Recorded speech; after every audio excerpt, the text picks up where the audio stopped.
What is he looking for? Holla peeps, it's your girl Schree reporting live for SchreeTV. What you say?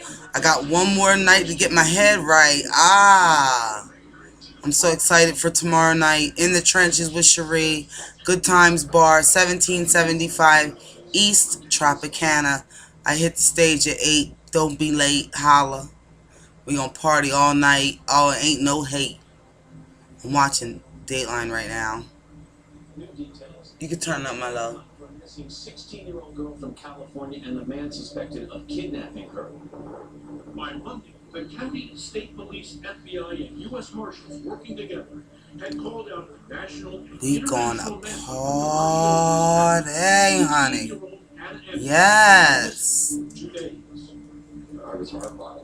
DiMaggio's friend, Andrew Spanswick, could hardly believe what he was hearing. What is it? Ain't no party like a Betty's Out party, cause a Betty's Out party don't stop. Explain a tragedy like that. Just complete shock all the way around. Andrew, a social worker and mental health counselor, recalls getting insights into DiMaggio's life as they sat around campsites they pitched at Yosemite National Park. They talked under the stars about stuff like Jim's love of animals. One cat in particular, Oliver, did great tackle. I knew that he had this cat. It's about Hannah, that girl that got supposedly kidnapped. For many years, We're gonna have to talk about that. With the San Diego area couple, the Andersons. We'll talk about that next week on the show. It was nothing unusual. He said Jim DiMaggio had taken on a similar kind of supporting role with his sister. I think Hannah represented what his sister had represented to him growing up, and that was a person that he could take care of and try and take on the fatherly role that his father didn't provide for him. But Jim's father, James DiMaggio Sr., was a don't-go-there subject around the county. He had said he had a bad childhood, but it was always vague, and he never really wanted to talk about it. But it was Jim's sister who revealed to Andrew unsettling stories of what she said was their father's physical and emotional abuse. She was proud, she said, of overcoming their childhood trauma.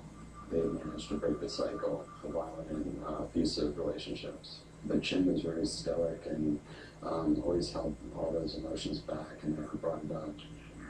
And there was one episode involving their father that had a chilling, eerie, almost parallel tie-in with what seemed to be replaying out now with the son and Hannah. Danielle Prima was a friend and high school classmate of Jim Jr., but she'll never forget her terrifying encounter with his father 25 years ago, when she, like Hannah, was just 16. I remember he wore a leather jacket a lot and jeans, kind of a greasy loser. Jim DiMaggio was her mom. Kind of a greasy loser. I think they dated about 5 or 6 months. In November of '88 is when they split up. The boyfriend had been told to take a hike, but one day he was back, and now he had his eye on Danielle. He showed up right before my birthday with concert tickets. He said he was in love with me, and he asked me to run off with him. As bold as that? Mm-hmm. I'm in love with 16-year-old you. Let's get out of here? Yeah. How do you react to that? Took the concert tickets, and I said, no, thank you. I just thought, what a weirdo, you know? 8 months later, Danielle and her boyfriend were asleep in her mother's ground floor apartment. Her mother was away for the night. Her kid brother in another room. 6 a.m. Woke up to a noise. I look up and see a man climbing through our bedroom window. Did you see a weapon, a gun, a knife? Yes, he had a sawed-off shotgun. And proceeds to pull out handcuffs from one pocket of his jacket and an apple from the other. Does he handcuff you? Not me, no. He handcuffs the boyfriend. Yeah. He put the apple on the end of the shotgun.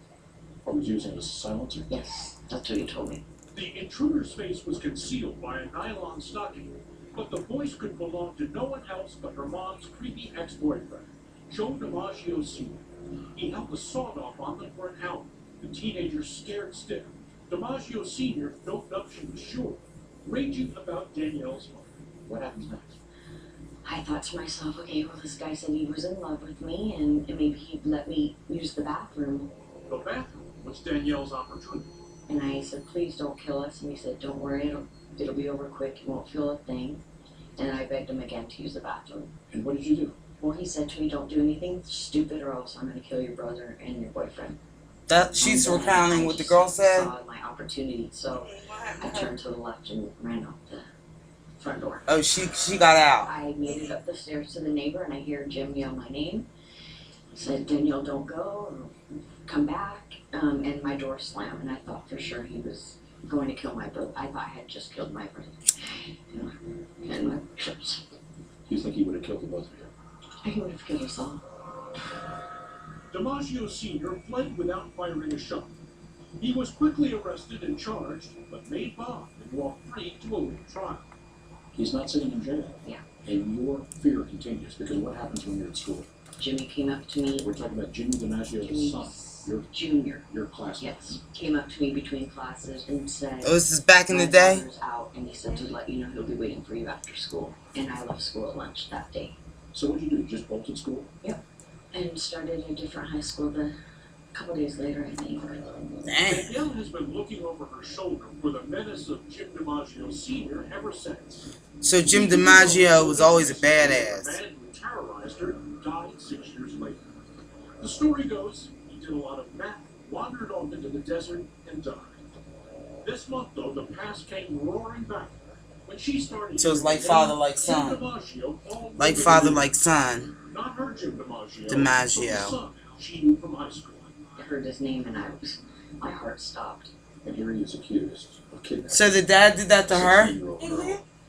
Did he make So love Papa to her? DiMaggio Is he acting out held his this chick at gunpoint back in the day, and DiMaggio Jr. kidnapped The Hannah. timing of the kidnapping was not coincidental. Andrew was now passing on to the FBI a worrying tidbit.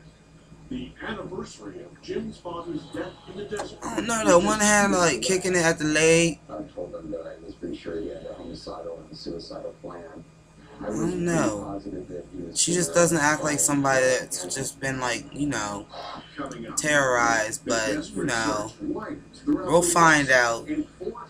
They need to talk to her. Strange encounter in the Idaho wilderness. They meaning the po-po, what you say?